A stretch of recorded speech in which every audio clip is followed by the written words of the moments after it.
that culminates with the end of number 2, where John, breaking a very, very cardinal rule, which is you can't conduct business or you can't kill on the continental grounds. John takes his vengeance out well on continental grounds, which turns not only friends and enemies, but the entire world against him. And that's where we find him in number 3.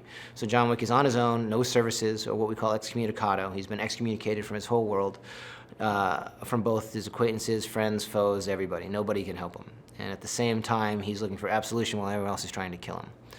The bad guys have also put a very heavy bounty on his head, so now even former friends are now looking for the bounty on John's head, and all he wants to do is get out of hot water, as that's where we find him. Keanu understands his character more deeply than anyone. I love the world, and I love the character, and I love collaborating back and forth. Also, Keanu creatively is fairly fearless. You know, there's no too much, too little, too soon, too late kind of mentality. It's like, how can we make this as fun as possible for the audience? And as brooding as John Wick may be, the creative process is incredibly fun, open, and I think very embracing of anything that might make someone smile. I mean, if I told you in very, very simple terms, okay, John Wick 3, or John Wick Chapter 3, Parabellum, assassin takes on the world. I could say it like that, or I could explain, okay, what would you think of a movie where a guy goes and kills north of 150 people over a puppy, rides a horse, fights ninjas, rides a camel, fights samurai on motorcycles, and shoots a lot of people in the head? It sounds a bit odd, but sounds pretty fun. Like, maybe I should go see this. And that's, you know, not everybody would embrace those kind of ideas. And when you have a creative team like we have on John Wick, all those are fair game. It's a level of commitment that is not normal.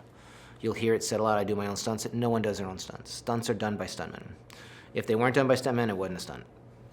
Actors do action, and the level of action choreography, we've just tried to equalize so that the action, or the level of action, or the level of choreography we try to do does not exceed the capabilities of the talent that we're using.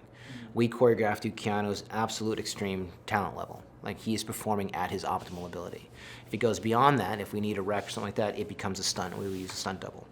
But when you see John Wick doing all the massive fight choreography and the longer takes on the motorcycle and the horse, that's actually Keanu Reeves, because that is his talent ability. We push him to his limits, and he operates or performs at his limit. It was right after Christmas, as we were prepping the show, I got a knock on the office door, and it was Halle Berry. I'm like, hi. And she's like, hi, I'm Hallie. I'm like, I know who you are. Come on in. And Hallie literally sat down and said, I would very much like to be in John Wick 3. Love your work, want to be in John Wick 3. I was like, that's great. It's January, we don't even have a script. I have no idea what we're doing. Don't even have a script. She's like, yeah, no, that's great, but I think I'd like to be in John Wick 3. We're like, that's great, we'll call you when we get a script. And she's like, no, you don't understand. I'm going to be in John Wick 3, so you might as well just write the part for me. And I'm like, okay, all good, love your work, huge fan. It takes months and months and months, and it's not fun. It's fun for like the first week, and then it's the diet, the physical training. You know, we have this idea we want to do with dogs and firearms. Like, you will not have a life for the next 5 months, and you'll be on screen for 20 minutes. You sure that's the way you want? It's like, yeah, no, I get it. I don't, just shush, I want to be in your movie. And we kind of laughed, said, okay, thank you. And yeah, she was really, really, really serious, and she never backed down. And when we finally called and said, okay, I want you in the movie, we have a script, she's like, great, okay, when do I start? Monday, great. Showed up Monday, and I don't think she ever missed a workout in the 5 months between the tactical firearm stuff, all the martial art training, and all the dog training. Hopefully, as a fan of just action movies, you'd go in and you might love half, hate the other half, or see something that stimulates you to come up with something. We tried to make everything feel a little differently, not just throwing a bunch of stuff all on screen, but we tried to make a lot of different things happen. Hopefully you'll enjoy the storytelling process. I think we're fairly original in how we tell a story and the aesthetic that we give, so hopefully that grabs you. But, you know, at the end of the day, I hope it's fun, and I hope Keanu's performance keeps you.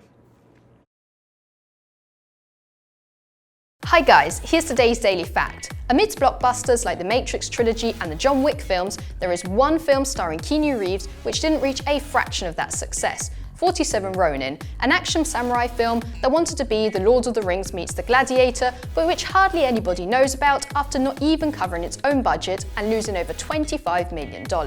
Remember to click below to subscribe or on the side for more great content.